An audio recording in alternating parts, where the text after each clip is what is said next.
하나님 말씀은 마가복음 14장 3절부터 9절까지입니다. 마가복음 14장 3절부터 9절까지 말씀 우리 같이 읽을까요? 시작. 예수께서 베다니 나병 환자 시몬의 집에서 식사하실 때 한 여자가 매우 값진 향유 곧 순전한 나드 한 옥합을 가지고 와서 그 옥합을 깨뜨려 예수의 머리에 부으니 어떤 사람들이 화를 내어 서로 말하되 어찌하여 이 향유를 허비하는가? 이 향유를 300데나리온 이상에 팔아 가난한 자들에게 줄 수 있었겠도다 하며 그 여자를 책망하는지라. 예수께서 이르시되 가만두라. 너희가 어찌하여 그를 괴롭게 하느냐? 그가 내게 좋은 일을 하였느니라. 가난한 자들은 항상 너희와 함께 있으나 아무 때라도 원하는 대로 도울 수 있거니와 나는 너희와 항상 함께 있지 아니하리라. 그는 힘을 다하여 내 몸에 향유를 부어 내 장례를 미리 준비하였느니라. 내가 진실로 너희에게 이르노니 온 천하에 어디서든지 복음이 전파되는 곳에는 이 여자가 행한 일도 말하여 그를 기억하리라 하시니라. 아멘. 아멘. 잘 알려진 아라비안 나이트라는 책을 여러분들 기억하실 겁니다. 거기에 이런 얘기가 나옵니다. 인도의 한 왕에게는 세 왕자가 있었고 또 아주 예쁜 조카 딸 공주가 있었습니다. 그런데 이 세 왕자가 다 예쁘고 총명한 이 공주를 좋아하고 마음속에 품고 있었던 겁니다. 이를 아는 왕은 세 왕자를 불러서 한 가지 숙제를 줍니다. 내가 세상에서 가장 귀한 것을 가져오게 되면 누구든지 가장 귀한 것을 가져온 사람에게 그 조카와의 결혼을 허락하겠다라고 이야기를 했습니다. 첫째는 어디든지 날아갈 수 있는 매직 카펫 융단을 구해왔고, 둘째는 아무리 먼 것도 볼 수 있는 망원경을 구해왔고, 셋째는 어떤 병도 고칠 수 있는 사과를 구해왔습니다. 그래서 모여있다가 이 둘째가 어느 순간에 망원경으로 멀리 있는 공주를 쳐다보니까 그 공주가 죽을 병에 들어서 힘들어하고 있는 모습을 보고는 셋이서 같이 첫째가 구해온 이 융단을 타고 나르는 카펫을 타고 그 공주에게 찾아갔고, 그리고 셋째가 구해온 그 사과를 먹고 낫게 했습니다. 서로 셋이서 싸우는 겁니다. 만약 내가 발견하지 못했으면 공주는 죽었을 거야. 네가 아무리 망원경으로 발견했다 하더라도 내 융단으로 같이 빨리 가지 않았으면 공주는 죽었을 거야. 아무리 멀리 보고 아무리 빨리 가도 내 사과를 통해서 고쳐주지 않았으면 공주는 죽었을 거야 하고 서로의 것이 귀하다고 자랑을 합니다. 왕은 그 공주에게 선택하라고 이야기를 합니다. 그러자 공주가 그런 얘기합니다. 망원경이나 융단이나 사과는 모두가 다 귀한 거라는 사실은 분명하지만, 그러나 다른 보물은 나를 위해 사용했어도 그 효능과 모양이 변하지를 않지만 이 사과만큼은 한번 내가 먹고 나서 모든 것이 그 모든 것이 사라져 버리기 때문에 나는 생명의 사과를 준 셋째의 아내가 되겠습니다라고 결정했다는 이야기가 그 아라비안 나이트에 있습니다. 모든 헌신들은 다 귀하고 수고들이 귀합니다. 그러나 전부를 드리는 헌신은 그 어떤 것보다도 귀한 것은 분명한 사실일 겁니다. 자신이 헌신하는 것을 아까워하는 사람은 아까워하는 만큼 그 값어치가 깎일 수밖에 없다는 것은 우리가 알고 있습니다.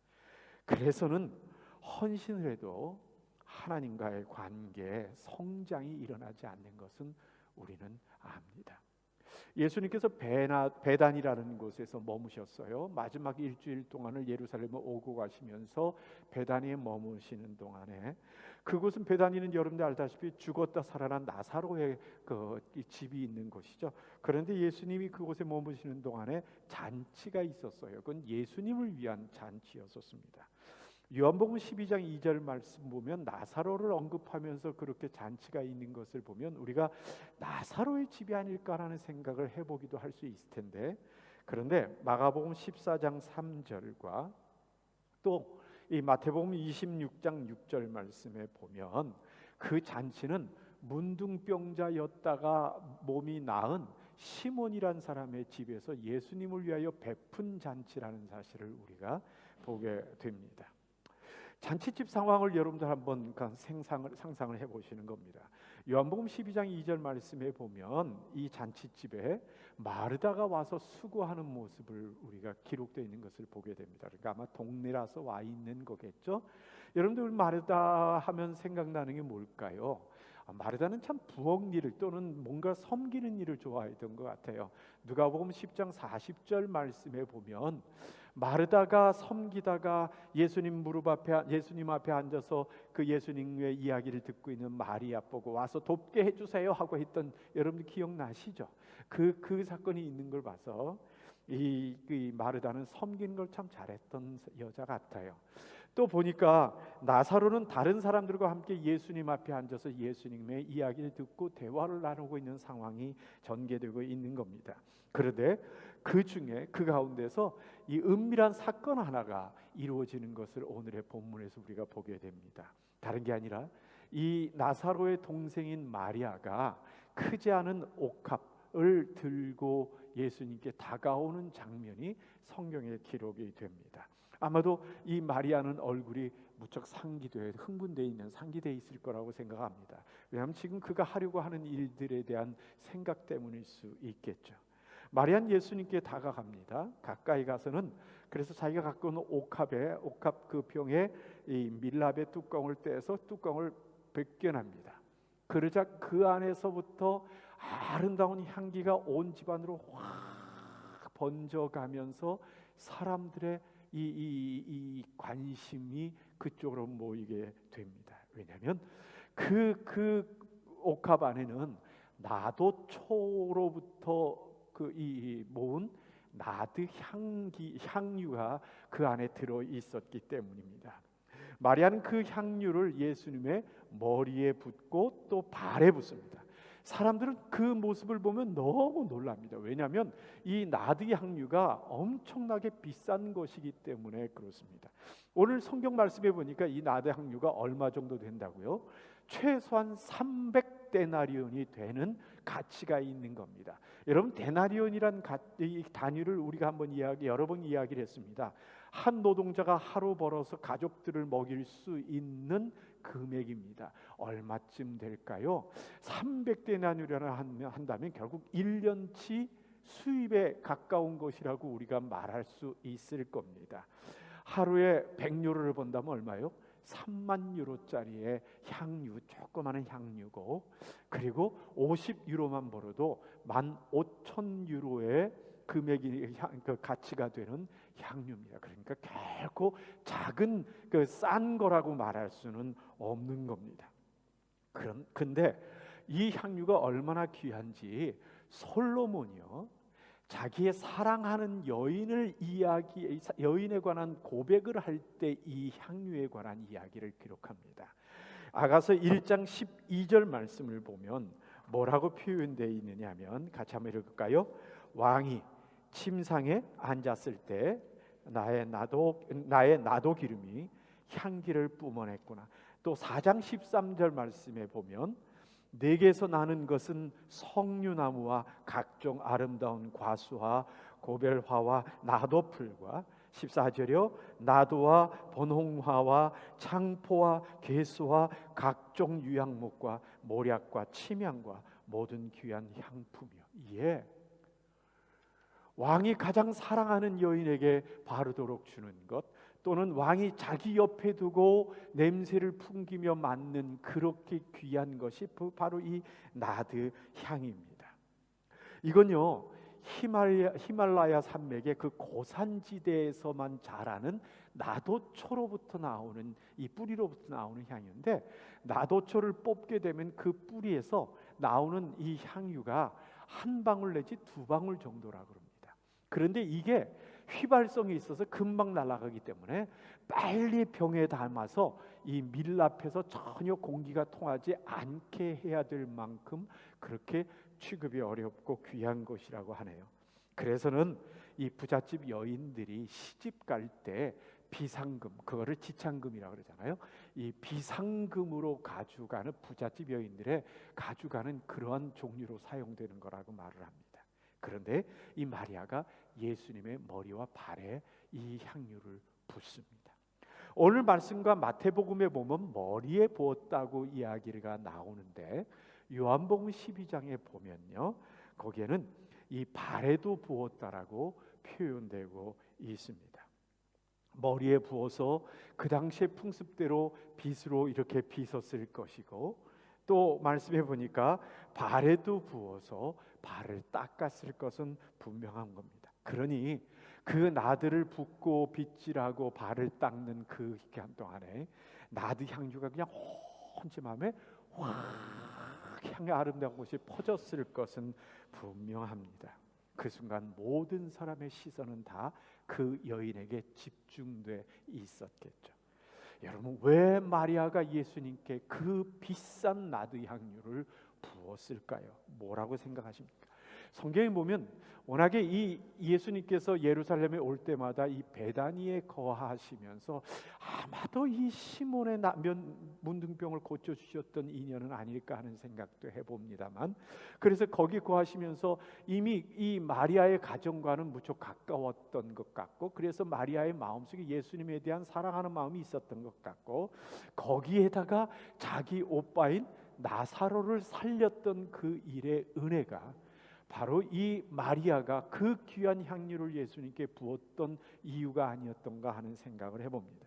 우리가 이 말씀 속에서 얻을 교훈들이 있는 것을 생각해 볼 수 있습니다.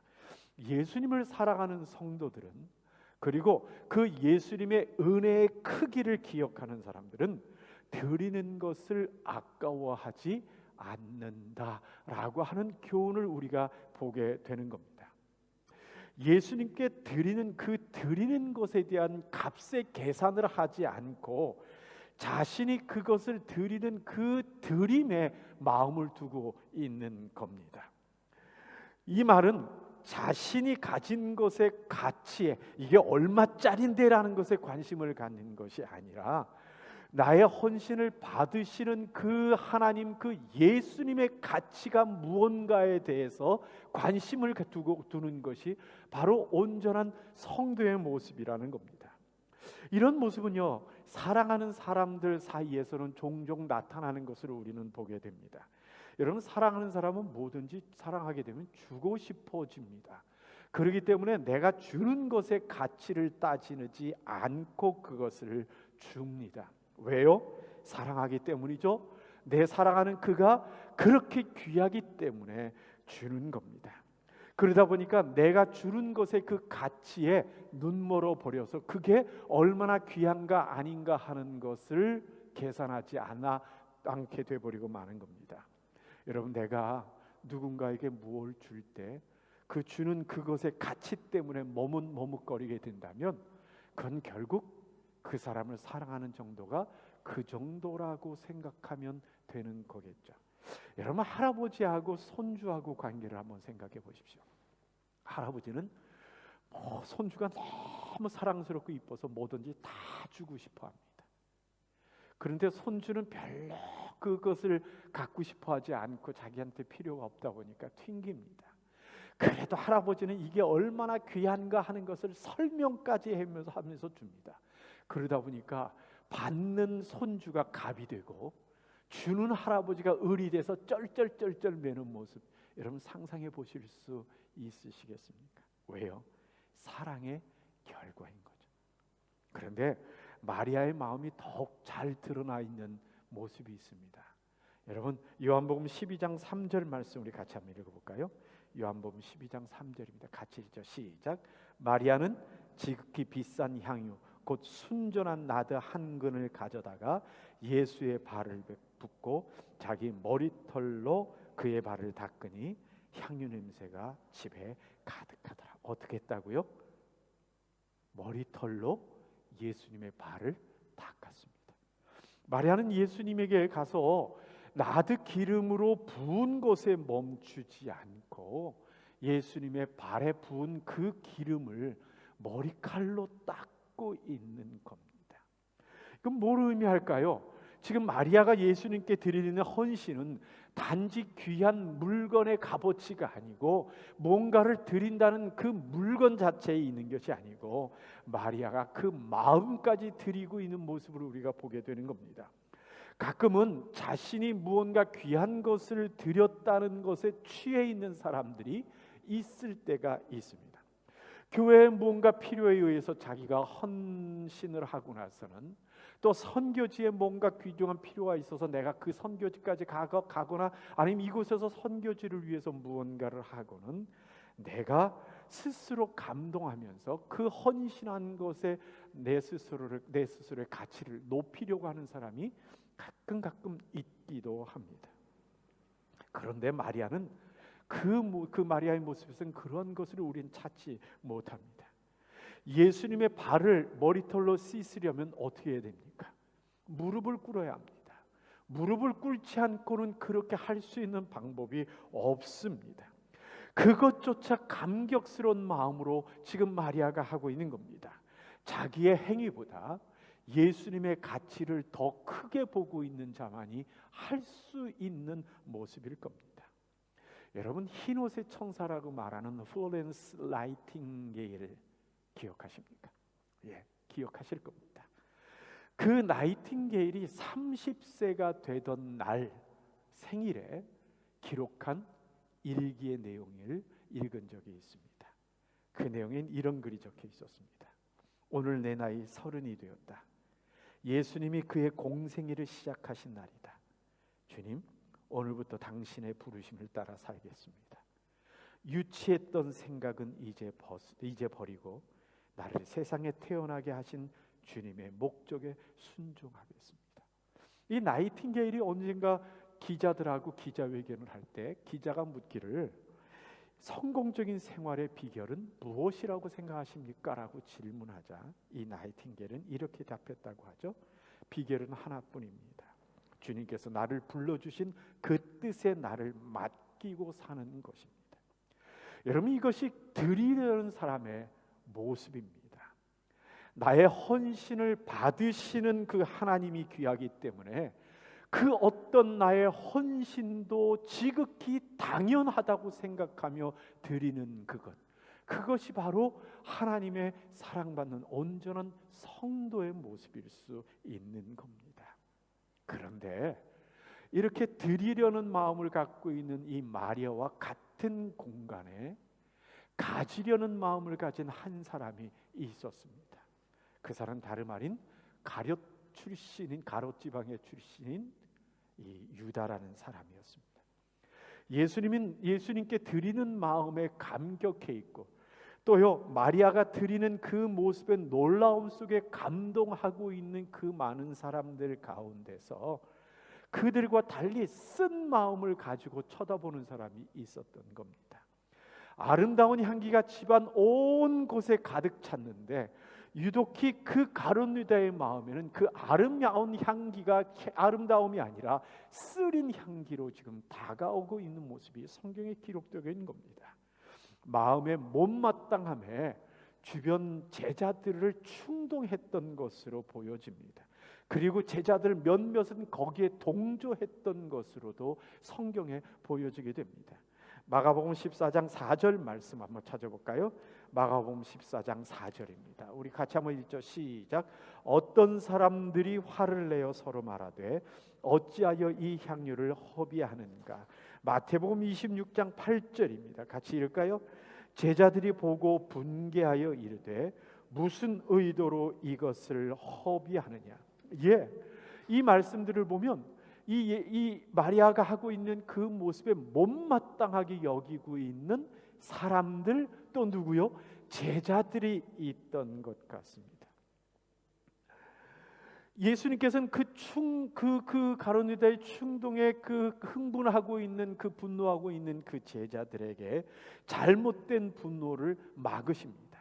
우리 오늘 본문 6절 7절 말씀 같이 한번 읽어보죠. 같이 읽죠. 시작. 예수께서 이르시되 가만두라. 너희가 어찌하여 그를 괴롭게 하느냐? 그가 내게 좋은 일을 하였느니라. 7절이요. 가난한 자들은 항상 너희와 함께 있으니 아무 때라도 원하는 대로 도울 수 있거니와 나는 너희와 항상 함께 있지 아니하니라. 예. 또 오늘 5절 말씀에 보면 가난한 사람들의 이야기를 끄집어내면서 지금 이 여자를 책망하고 있는 모습을 보여줍니다. 그런데 그 자리에 같이 있었던 마태는 이 부분에 대해서 뭔가 그 느낌에 다른 의도가 있는 것은 아닌가 하는 느낌을 주는 표현을 사용하고 있습니다. 8절 말씀, 26장 마태복음 26장 8절 말씀을 다시 한번 읽어보죠. 시작. 제자들이 보고 분개하여 이르되 무슨 의도로 이것을 허비하느냐. 그냥 분노하는 게 아니라 이 여인에게 뭐라고 표현해요? 무슨 의도로 허비하느냐라고 표현함으로써 단지 이 가난한 자들에 대한 불쌍히 여김에 대한 생각만 갖고 있는 것은 아닌 것 같은 느낌이 들기도 합니다. 그러니까 마리아가 예수님 앞에 하는 헌신을 이 제자들 일부와 사람들이 뭐라고 보고 있는 겁니까? 허비하고 있다고 보고 낭비라고 보고 있고 쓸데없는 짓이라고 지금 보고 있는 겁니다.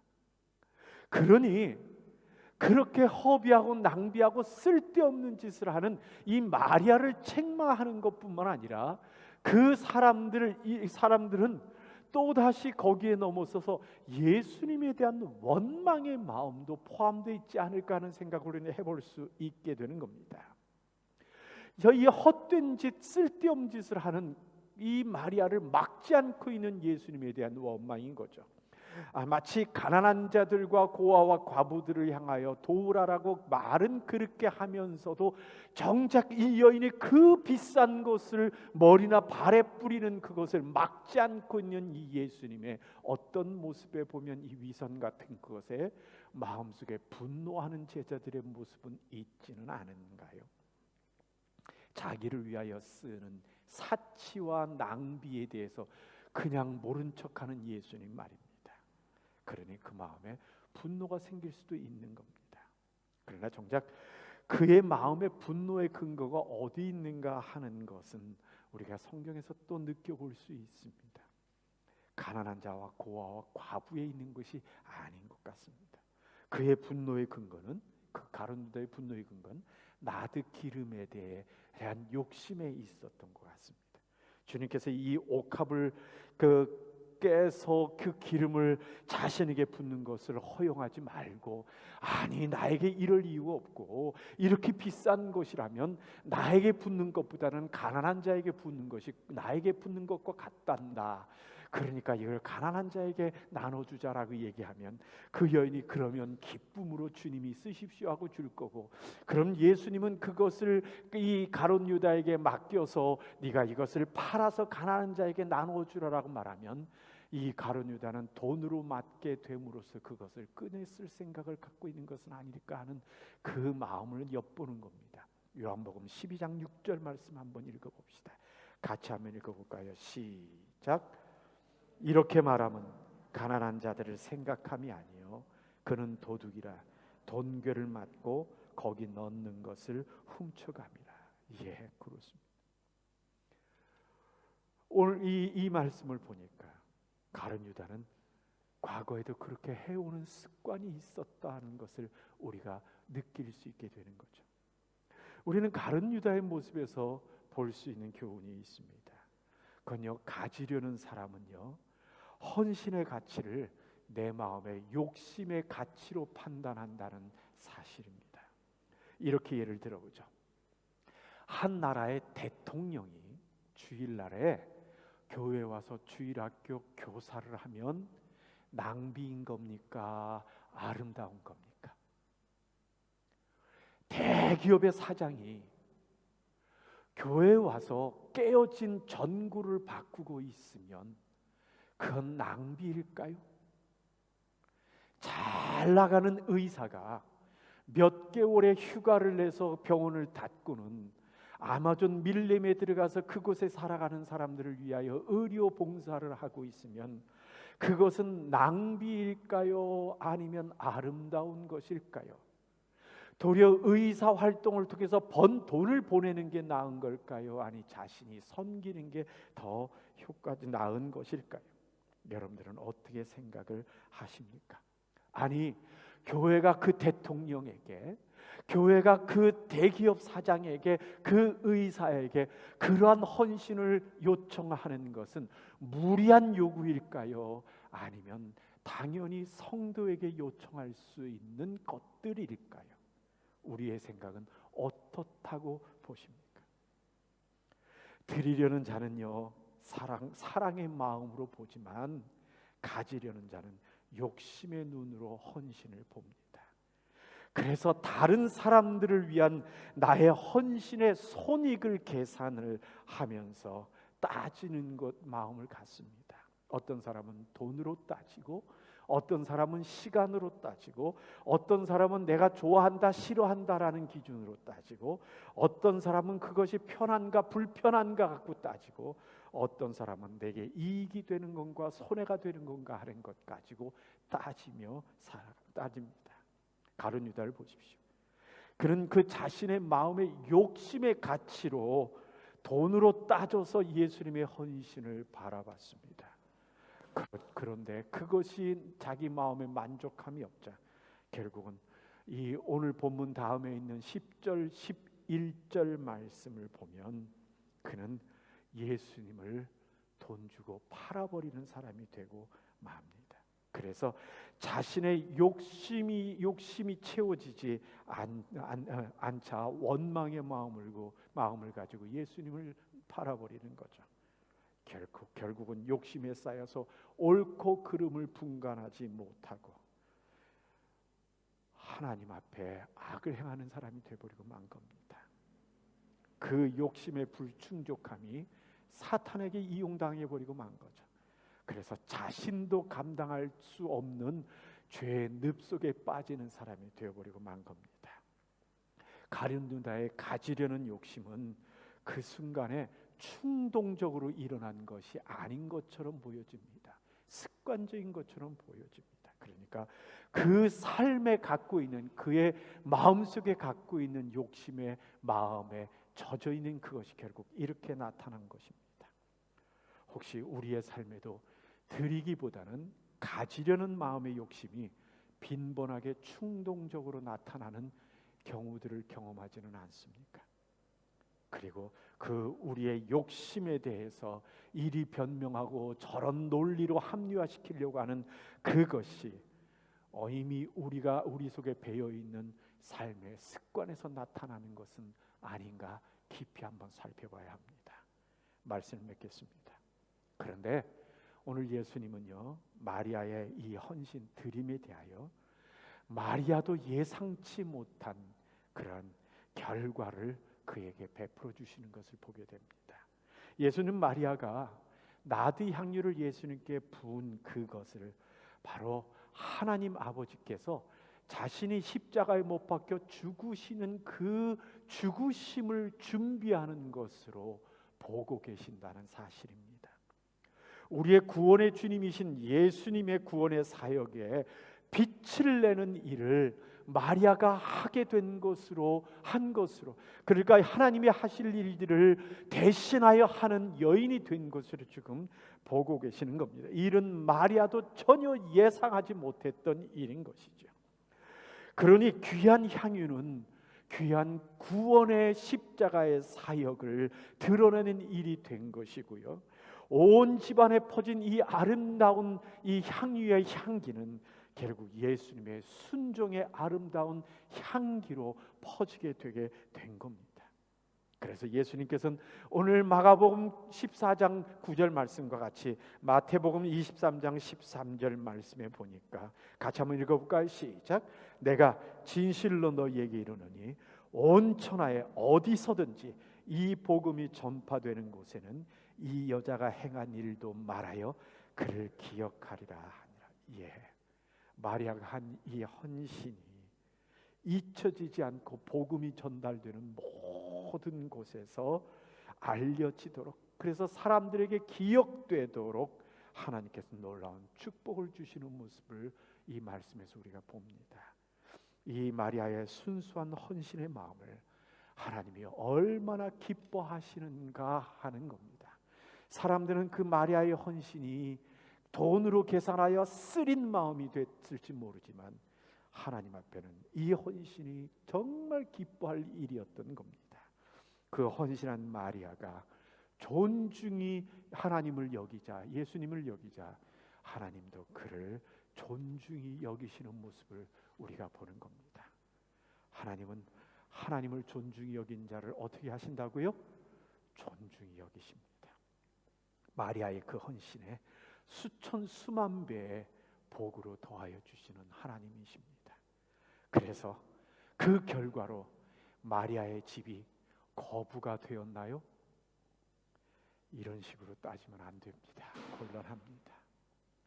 헌신을, 하나님의 은혜를, 하나님의 축복을 돈의 가치로 환산하려는 마음을 갖게 되는 것은 정말 성도로서 안타까운 일일 수밖에 없는 겁니다.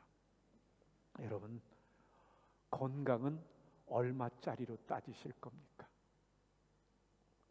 가정의 평안은 얼마짜리입니까? 자녀들의 바른 장래는 얼마의 가치가 있는 것이고, 하나님과의 온전한 관계는 도대체 얼마짜리의 일들일까요? 우리는 드리는 자의 삶을 살기를 마음에 작정하는 성도가 되어야 합니다. 아멘입니까? 아멘입니다. 드려서 섬기면요, 우리 인생의 30배, 60배, 100배의 열매를 맺게 되지만 욕심으로 움켜쥐게 되면 내가 소유하게 된 그 어떤 하나도 제대로 누리지 못하고 다 쓸모없어 버려지게 된다는 사실을 잊지 않기를 바랍니다. 하나님을 존중히 여기는 자를 하나님도 존중히 여기시기 때문입니다. 한번 따라합시다. 나는 가지려 하지 않고 드리려 하는 자가 되겠습니다. 다시 우리 가슴에 손을 얹고 얘기하죠. 나는 가지려 하지 않고 드리려는 자가 되겠습니다. 아멘. 아멘. 우리 옆에 사람들에게 얘기합시다. 당신은 어떻게 하시겠습니까? 한번 물어보시죠. 그럼 우리 각자 얘기하죠. 나는 가지려는 자가 아니라 드리려는 자가 되겠습니다. 아멘. 아멘. 우리 같이 기도하겠습니다. 여러분 스스로 한번 점검해 보십시오. 여러분 드리려는 사람입니까? 아니면 가지려는 사람입니까? 내 작은 것으로 30배, 60배, 100배의 열매를 맺고자 섬기는 사람입니까? 아니면 내가 본 것을 꽁꽁꽁꽁 묻어두어서 어떻게도 하나도 잊어버리지 않으려고 몸부림치는, 그러나 그 모든 것 누리지 못하고 버려야 되는 초라한 삶을 사는 우리들입니까? 무엇이 우리들의 모습일까요? 우리의 헌신을 하나님이 기뻐하시겠습니까? 우리의 헌신이 온 교회와 나와 함께 살아가는 모든 사람들에게 아름다운 향유로 전파되겠습니까? 아니면 다른 이들의 섬김을 내 마음속에서 비하하면서 쓴 마음을 갖는 사람이 되고 내 스스로의 마음을 닫는 이가 되겠습니까? 무엇이 우리들의 모습이라고 생각하십니까? 하나님은 하나님을 존중히 여기는 자를 존중히 여기신다고 하십니다. 이 시간 하나님께 우리가 기도하면서 나는 어떤 성도가 될 것인가? 나는 어떤 하나님의 사람들이 되어야 할 것인가? 우리 교회는 어떤 이들의 공동체가 되고 다른 이들의 섬김에 대하여 나는 어떤 눈으로 볼 것인가? 나는 내가 섬기는 그 하나님의 가치를 볼 것인가? 아니면 내가 드리는 그 물건의 헌신의 가치를 따지며 머뭇거릴 것인가? 우리가 하나님 앞에 이 시간 결심하고 각오하는 기도의 시간이 되기를 원합니다. 같이 기도하겠습니다.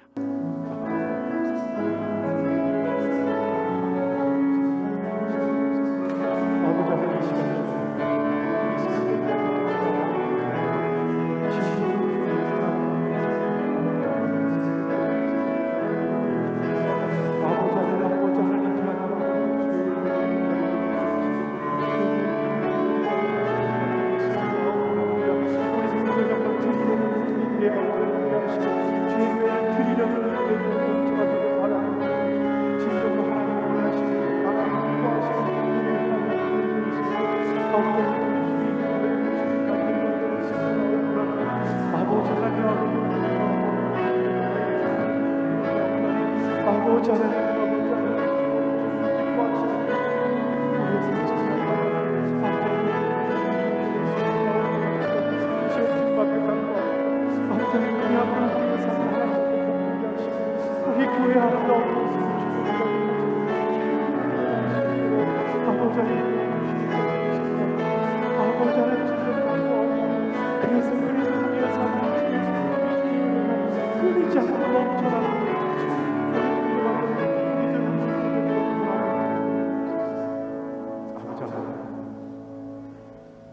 움켜쥐는 삶을 사는 것이 아니라 흩어 구제하는 삶을 사는 우리 되게 하여 주시옵시고,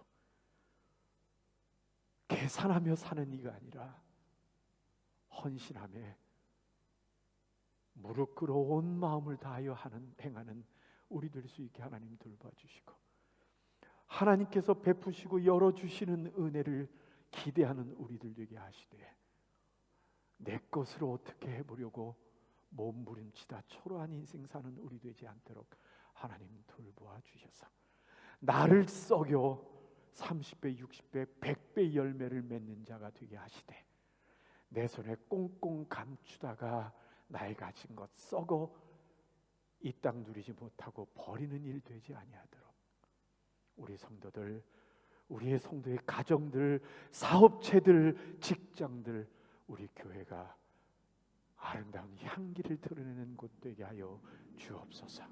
예수님 이름으로 기도하옵나이다. 아멘.